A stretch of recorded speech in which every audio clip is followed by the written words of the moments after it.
Let me just Okay. set the stage here. So, thank you for Okay. joining us, everyone. This is Micah Matthews of the Washington Medical Commission.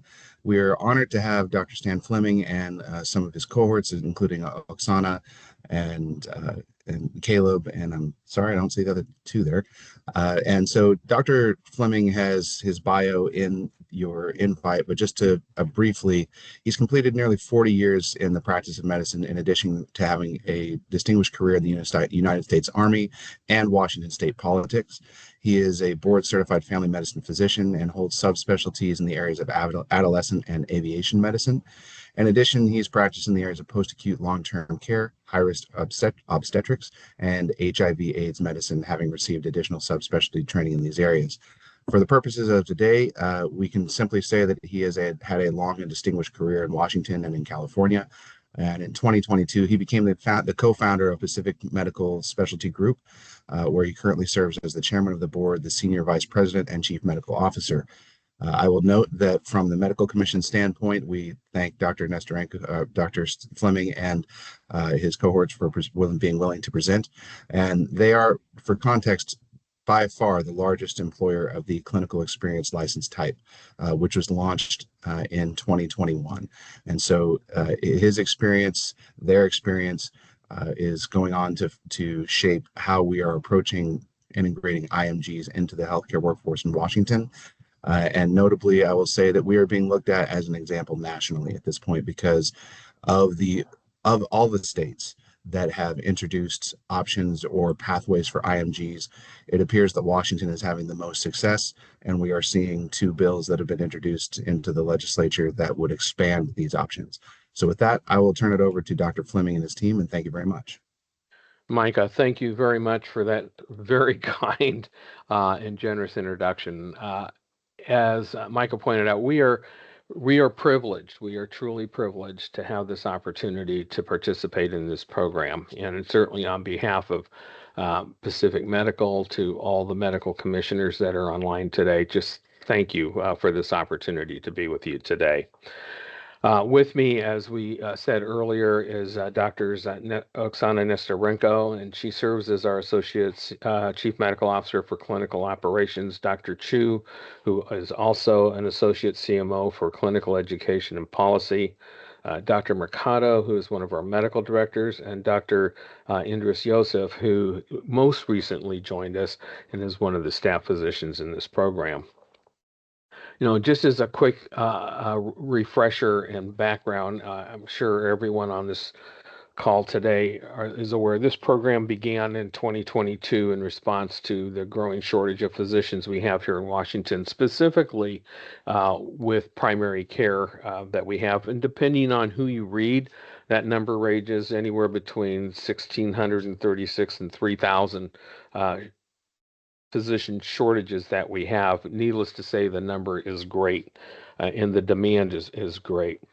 We also have within primary care here in Washington a rapidly growing subspecialty area of post-acute long-term care. That focuses on providing care to one of our most vulnerable populations in our state, and those are patients who are residing either short-term or long-term in our skilled facilities, which number roughly plus or minus 232. And that number now is expanding into the independent living and assisted living and memory care facilities that we have throughout Washington state. So our group really has taken a focus to zero in primary care and work with the physicians who are part of the MDCE program on focusing on primary care and then working on the subspecialties areas of providing post-acute long-term care, which is as many will attest, may sound simple on the surface, but really is quite a complicated area in medicine today for multiple reasons. So with that said, I'd like to introduce and turn this over to Dr. Nestorenko. She can introduce and share a little bit more about herself and give an overview of the program that we have. So Dr. Nestorenko. Thank you, Dr. Flemming. Yes, I'm Oksana Nestorenko, and I am proud to be the first MDCE physician working with Pacific Medical Specialty Group. So the program started 2.5 years ago within our company, with me being the first physician. And now we have 21 physicians under the MDCE license, which is incredible.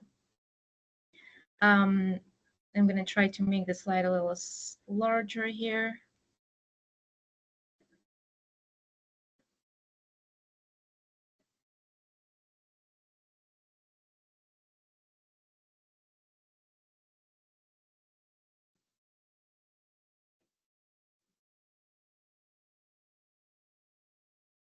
And can everyone see the screen and the slides? Yes. Okay.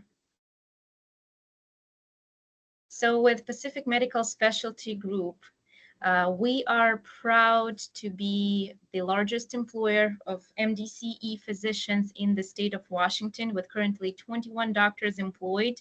We focus on delivering high quality care in the post-acute medicine, long-term care, assisted living, and independent living and memory care in Washington state. The goal of the program and the purpose of this to support addressing the critical shortage of qualified physicians in underserved fields for vulnerable patient population. We have many steps in our program to ensure that we maintain a high quality and high standard of patient care for our patients, for the facilities we work with, and for the community we serve. Some of the steps are selection and hiring. Our candidates are screened to ensure appropriate qualifications and cultural fit. We have a robust onboarding program that entails orientation in the U.S. healthcare systems, electronic medical record system, legal documentation, and to ensure the fitness to organizational values. We continue with training after we onboard our physicians with structured curriculum. We focus on clinical skills, adherence to the latest research and guidelines, field standards, and regulatory compliance.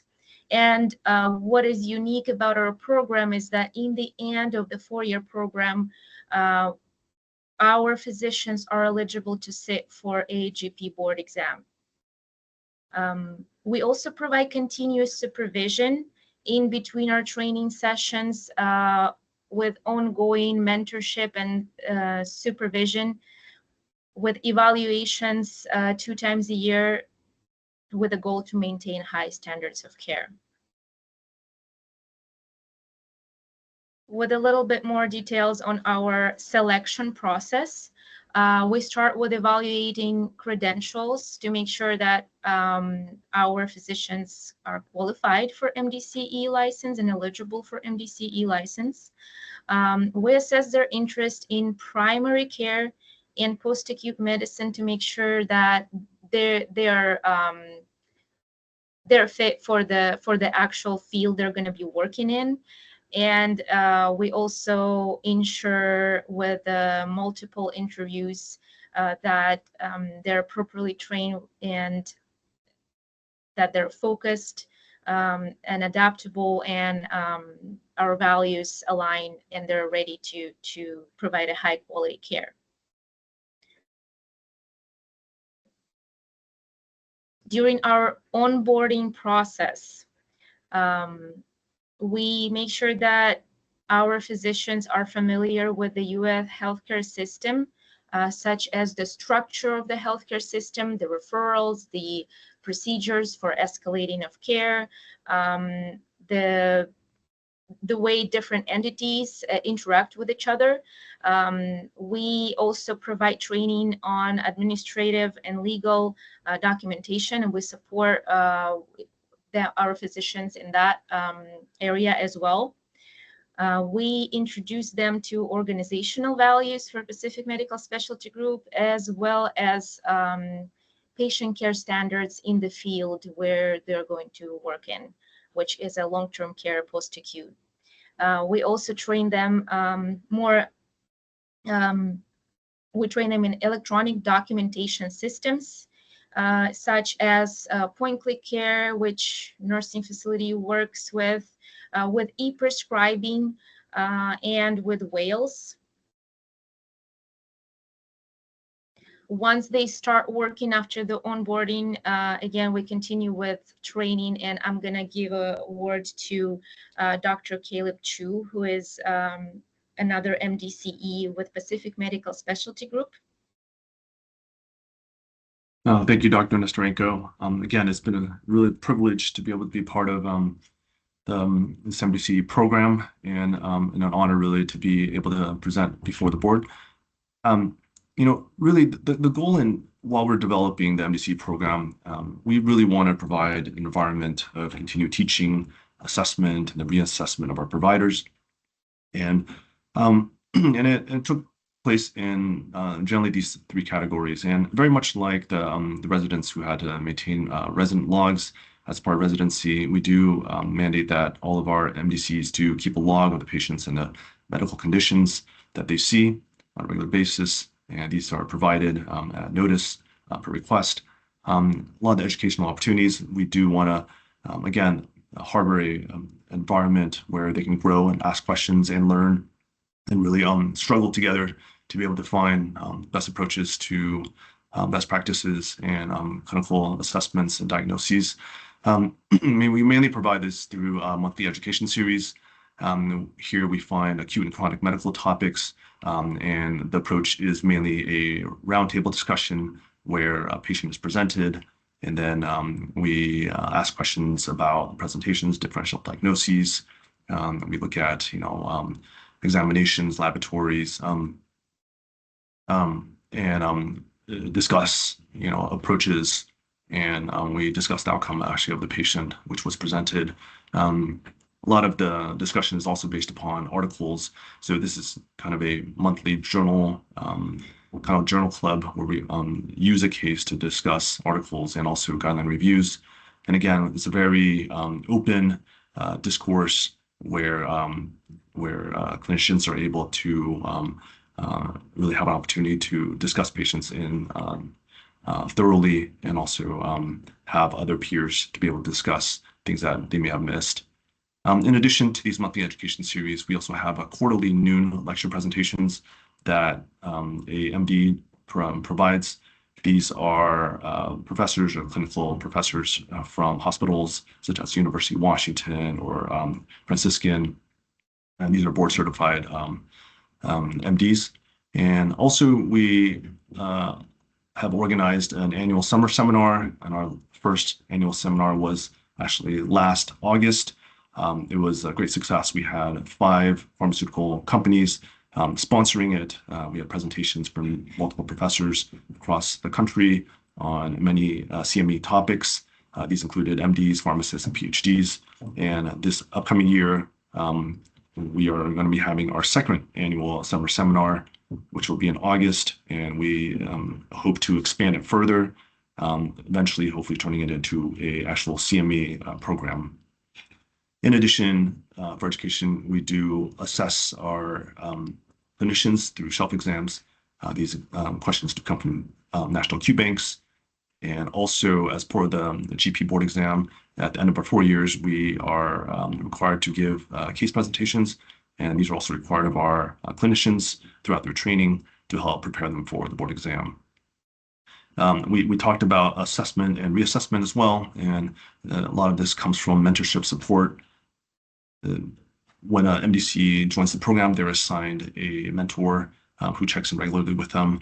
Generally, these are one-on-one meetings that go over their chart notes and discuss medical topics or any other questions they have during their experience, any struggles or best practices that can be developed through their training program. And overall, there's general feedback and support to address any of the challenges that they may encounter. Next slide, please.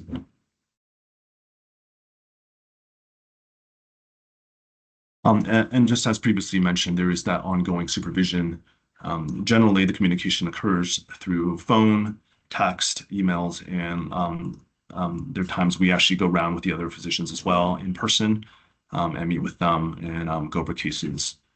There's also annual performance reviews where we evaluate them on a multi-point scale involving the participation education series, their chart notes, their clinical understanding, development, and so forth. They do their own self-assessment, their supervisor does assessment, and then we'd have one-on-one to discuss the overall growth and the progress in the program. And overall, there's just a lot of feedback, training throughout. There's also a lot of support. If they are unable to reach the supervisor, there's always 2 or 3 people down the line that they're able to receive. In addition, when we meet with facilities provide feedback on how our clinicians are developing, any issues that they can improve on, and any, especially a lot of the successes they've instilled also in the facilities that they've been serving at. And with that, I'll turn it back to Dr. Nestorenko. Thank you, Dr. Chu. And with that being said, to summarize the results and the impact of our program is that it demonstrated improvement in patient outcomes through metrics such as patient satisfaction, nursing home leadership and staff satisfaction, and reduced return to hospital rates. Also, we provide the career advancement for the talents in our state for internationally trained doctors. Our MDC physicians gain eligibility, as I already said a little earlier, to sit for GP board exams, which is a unique feature of our program. We also address physician shortage and bridge the gap in the physician workforce, particularly in post-acute and long-term care medicine, as well as we provide cultural diversity in healthcare in the state of Washington. We currently have physicians from 9 countries in Pacific Medical Specialty Group. And I would like to continue with testimonials from our MDCE physicians. Dr. Nariza Mercado, she is working with Pacific Medical Specialty Group under an MDCE license for almost 2 years now. Dr. Mercado, please share our story with us. Thank you, Dr. Nestorenko. Thank you for everyone for your time to listen to our presentation. So my name is Dr. Nariza Mercado. I have been with Pacific Medical Specialty Group since July 2023, and now I am a medical director for 3 facilities under Pacific Medical Specialty Group. So about myself, I am an IMG from the Philippines. I completed residency in internal medicine, and I came here to Washington last 2012. And just like every single international graduate, I took all the exams and tried to match multiple times. But since my graduation year has been more than 10 years, I was not, and I am unable to match. So like everybody else, I gave up pursuing medical career work in laboratories as medical laboratory scientist in Washington, which is a good job, but the passion for medicine is still there. And then I touched base and went to Highline with the intention of maybe studying for a nurse practitioner, but I was told to go to Welcome Center, where I found out about this Senate bill regarding the MDCE program. This knowledge lifted my spirit, and I was very hopeful about this special bill for international graduates. So I was then connected with IMGs through Dr. Khalif Mohammed and through Dr. Nestorenko, who had messaged us about an opening about this MDCE program for Pacific Medical Specialty Group. And so I applied for this job in April 2023, and in the blink of an eye, my job changed and I became a PCP of a nursing facility. I managed both post-acute and long-term care patient. We treat patient every single day, just like what we did in our home countries. And this helped the patients in those skilled nursing facilities. So as what Dr. Nestrenko said, this decreased the return to hospital rates from the skilled to the ED. Our MDC program had this MDCE bill and program has really helped me and other people, other physicians with different specialties from our own countries who are very passionate and committed to contribute to the community and to the state of Washington. Again, I'm very grateful for this opportunity that the Washington Medical Center MDCE program gave and the Pacific Medical Specialty Group has given us.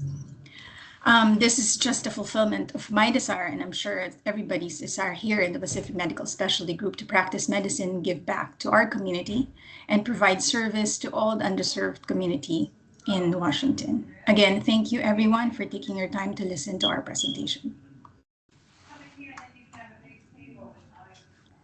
Thank you so much, Dr. Mercado. I also wanted to introduce Dr. Indris Youssef. He's our newer MDCE physician and started within the last 2 months.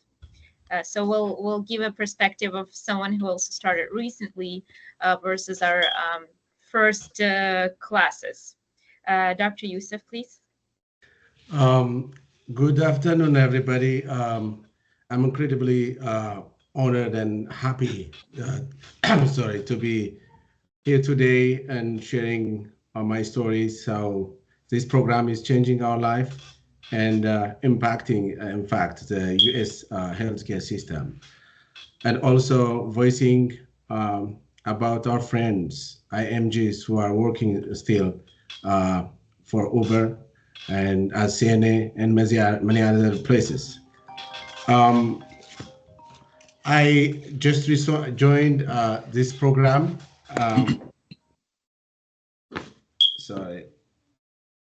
I just joined this program a month and a half back.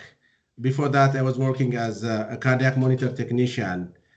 And right now I'm filled with energy, unimaginable and immeasurable. This program has been for me a bridge that connects me with my passion, a deep passion to serve the underserved. And as somebody who grew up in rural Ethiopia, I decided to study medicine to make a difference on the life of those people. And I attended my medical school in Addis Ababa University, the country's largest and oldest, prestigious university, if you will, in Ethiopia. And I was retained as an academic staff with the rank of lecturer. And I did part of residency before moving to the United States. Like all IMGs, I immigrated with a wealth of medical knowledge and experience, but soon I found myself in a situation that there is only one way and there is only one chance to reestablish myself as a physician that's going through the residency program.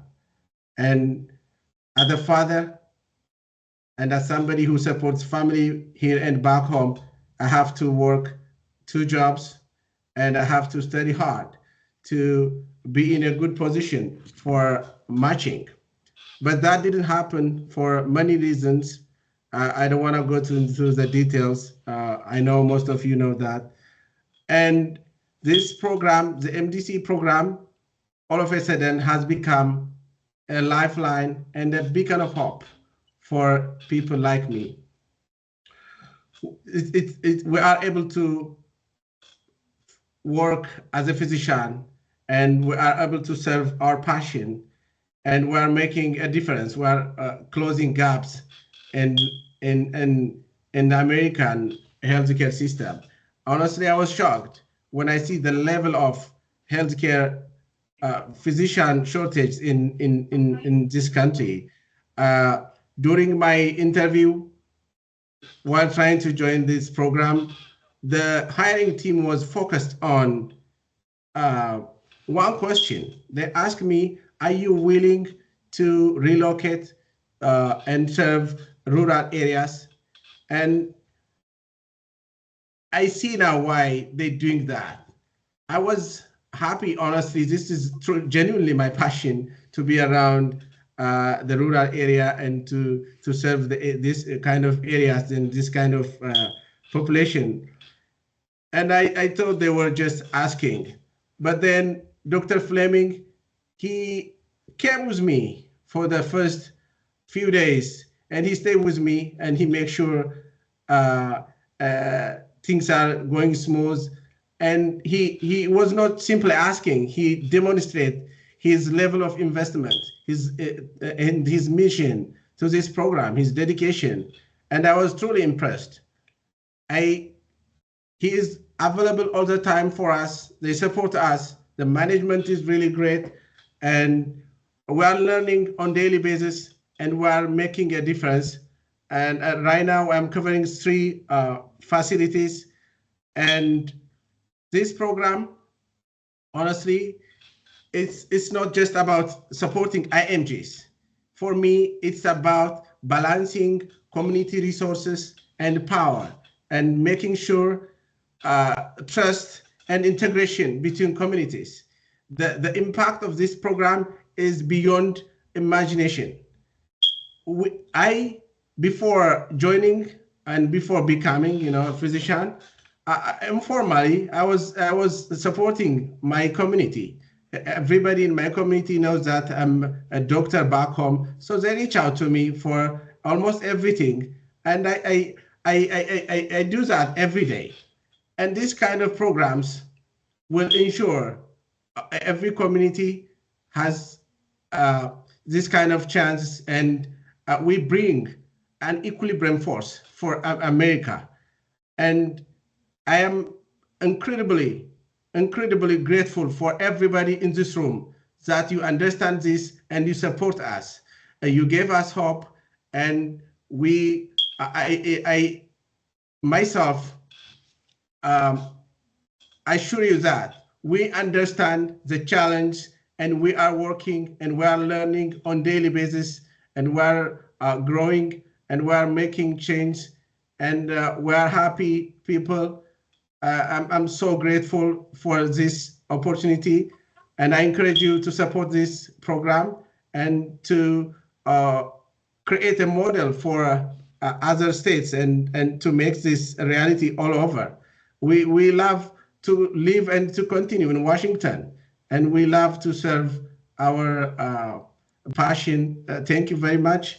Yeah, I'm so happy, and together we can build a brighter future, I believe. Thank you, Dr. Yosef, for your great remarks, as well as Dr. Mercado. With that, I'd just like to wrap up with the commission by just saying again, thank you so much for your time, for your support. I certainly would be remiss if I did not give a huge shout out to the Washington Medical Commission staff, who simply put, they are truly, truly amazing to work with.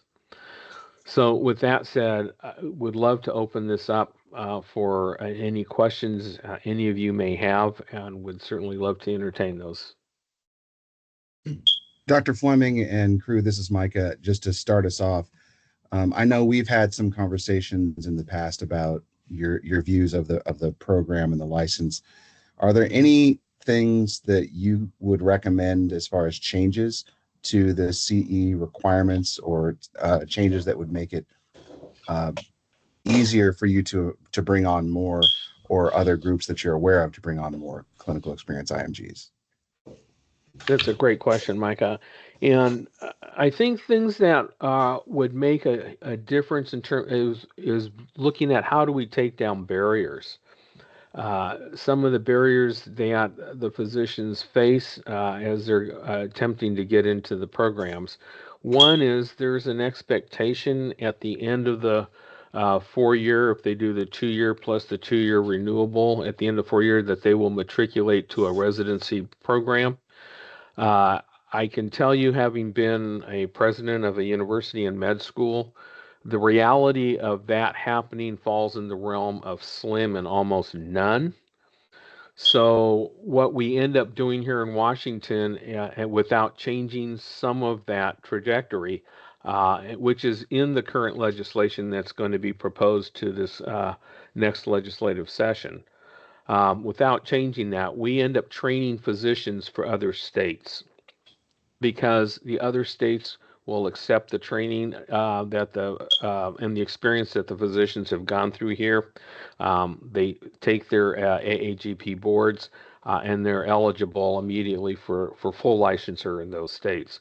So I'm hoping that our legislature, although the intent of this whole program was, I think, spot on. We just need to make that one correction to ensure that then the physicians that we bring to Washington, that we train in Washington, stay in Washington and continue caring for our population that's here. The other piece of that, and I believe, Micah, you can correct me if I'm wrong, that's also in the legislation also, has to do with right now Washington allows for discrimination against IMG MDCE physicians by the insurance companies. And I hope that, again, the board would support eliminating that discrimination or discriminatory practice, because I think it's wrong, to be quite honest with you. But those are the two things that I would recommend changing right off the top of my head. Sure, and just to clarify what for the audience, what Dr. Flemming is referring to, there have been historic challenges getting clinical experience licensees credentialed on hospitals and getting on insurance panels, and there was to some degree problems getting malpractice coverage. That last one seems to have been resolved, but the solution that's being proposed is a clear statement of scope and allowability for use of this license type that says that the clinical experience licensee may be credentialed in hospitals, may be put on insurance panels, may be insured for malpractice and that sort of thing. So just adding those clarifications, and for the benefit of the group, there are 3 bills coming forward. The first one removes some of the barriers of getting into the clinical experience, so removing the 12-month residency requirement for Washington, removing USMLE Step 3, and then adding that clarification language of what the scope and ability of this licensee is. The second one creates what is now called the preceptorship pathway, and that really is germane to what Dr. Flemming and his crew presented here with the 4-year plan, and culminating in the AAGP board certification. And so that bill will create that program under the auspices of the Medical Commission, which will allow those who have worked for 4 years and gotten their board certification and their promotion of the medical director or the appointing authority at a place like Pacific Medical Center, to convert over to a full and unrestricted license under 1871. The third and final bill is one that would establish 4-year state-funded residencies that are dedicated to international medical graduates, and those would be funded through a grant process. Now, given the state budget outlook, we don't expect the funding, but it's essential that we get that language in statute so we can approach the National Residency Matching Program for a waiver from their all-in policy for residency positions being outside of the match. That's important because this is and the NRMP has shown interest in doing that, but they want to see the language in statute before they grant the waiver. Kyle?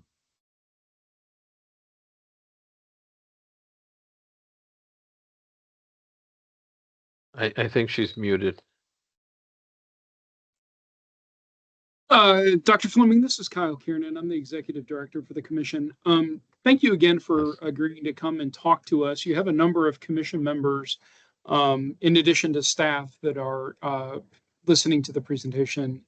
I was wondering if you wouldn't mind talking about some of the challenges on the clinical side that the MDCE licensees are experiencing. I know that if you've got folks coming in from 9 different countries, I expect that there's at least some variation in their training and their own experiences in those countries.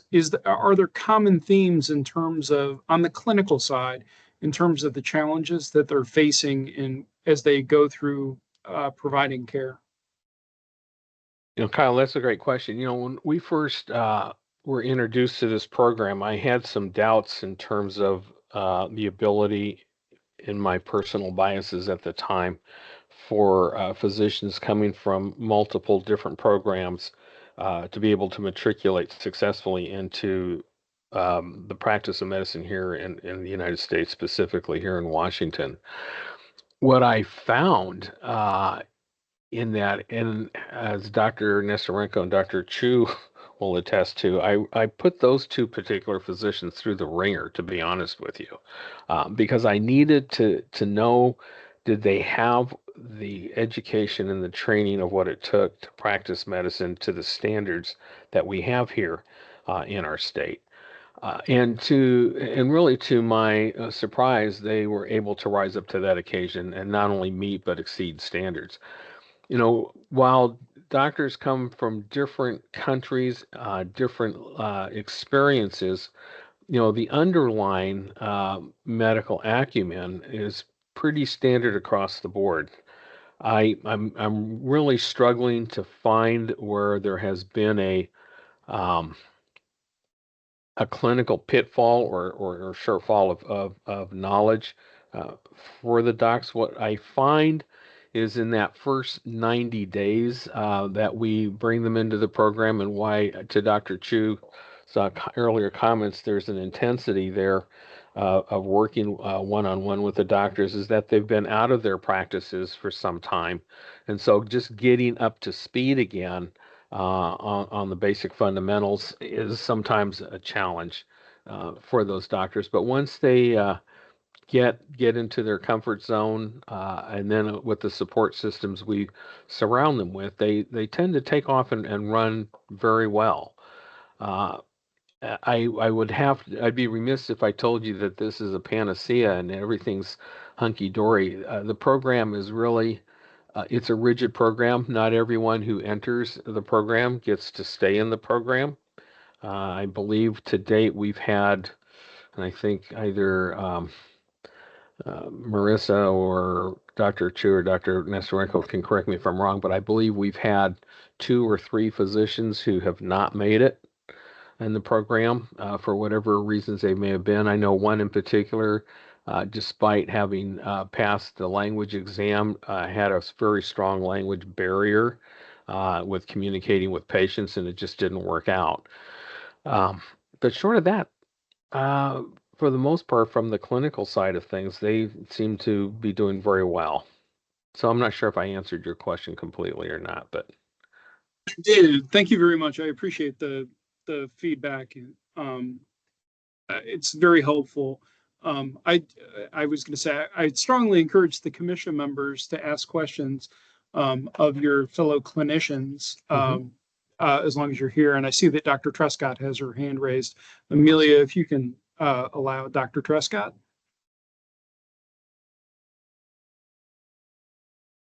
She put her hand down. Hold on just a second. Oh.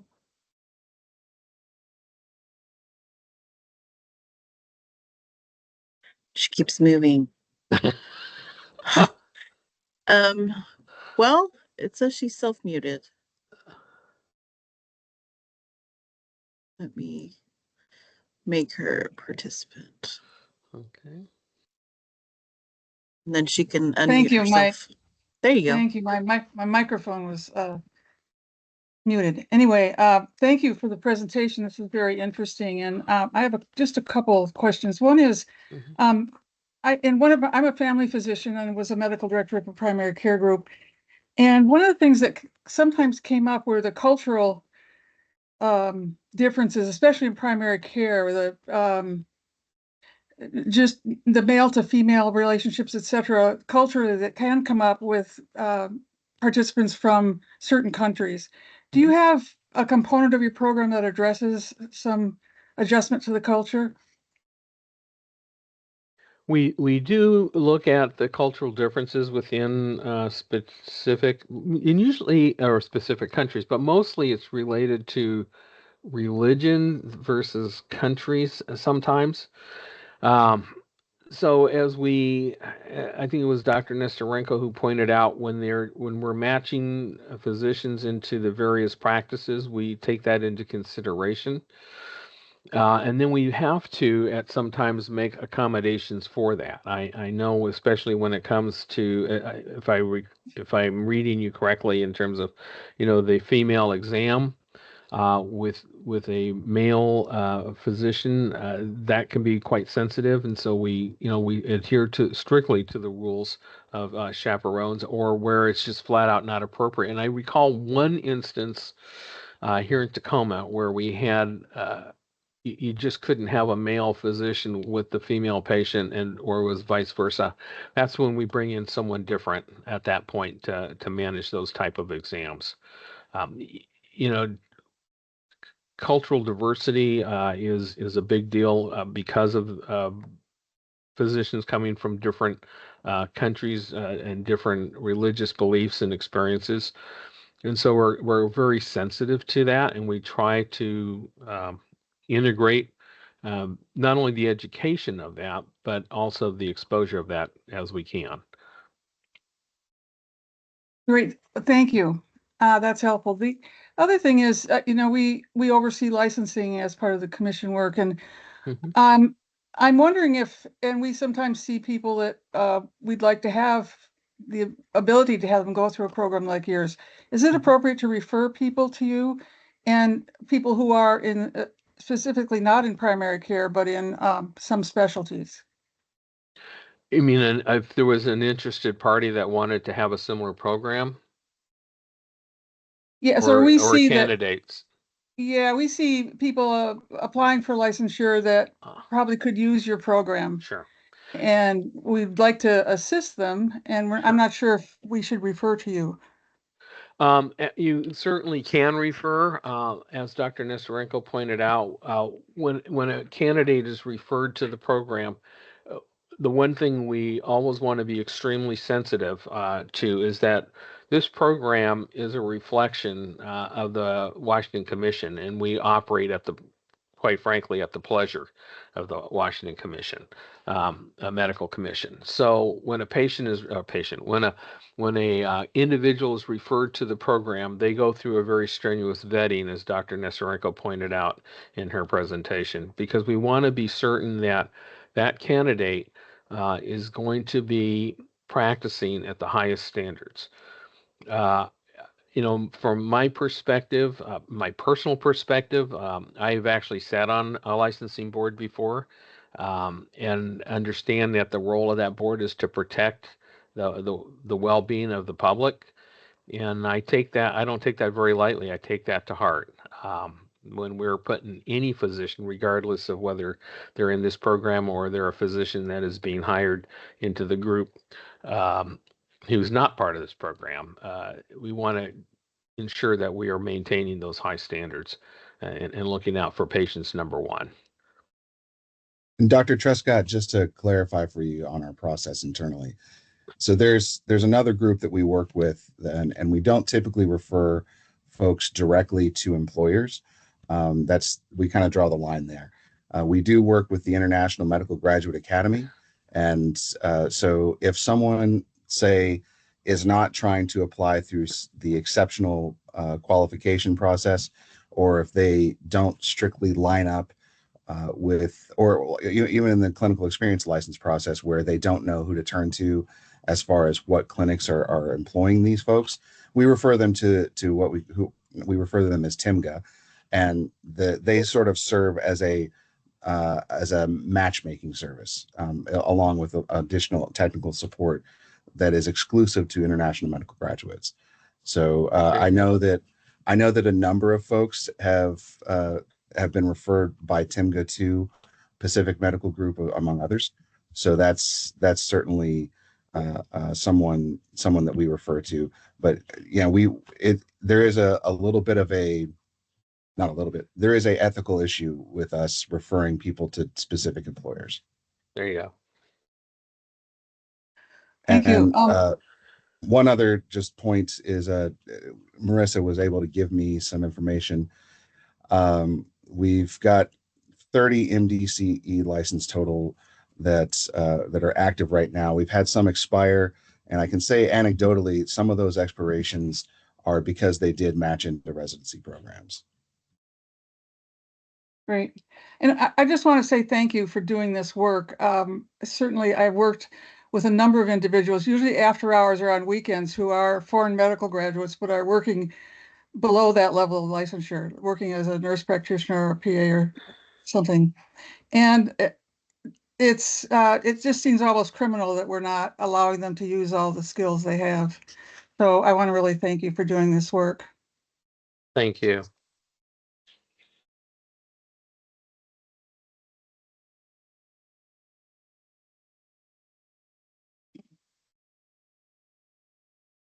Marissa? I don't actually have a question. I just wanted to sing my praise to this program. I remember talking with Dr. Flemming a few years ago when he had his interest in starting this program, and to see the success it is today is huge. This license has a huge place in my heart because it was my very first license that we created as licensing manager, and to see what it is today is truly incredible. So I just want to thank you for your time and your devotion to this program and allowing us to collaborate to be able to license these IMGs and allow them to work and support our Washingtonians. So thank you. Thank you, Marissa. That's very kind of you. It'll leave me kind of emotional here.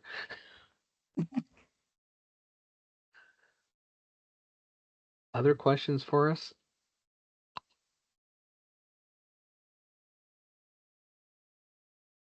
I think selfishly, would you and your staff be available for testimony, probably remotely or in person, during the legislative session to speak to this? Absolutely, we would. Thank Excellent. you.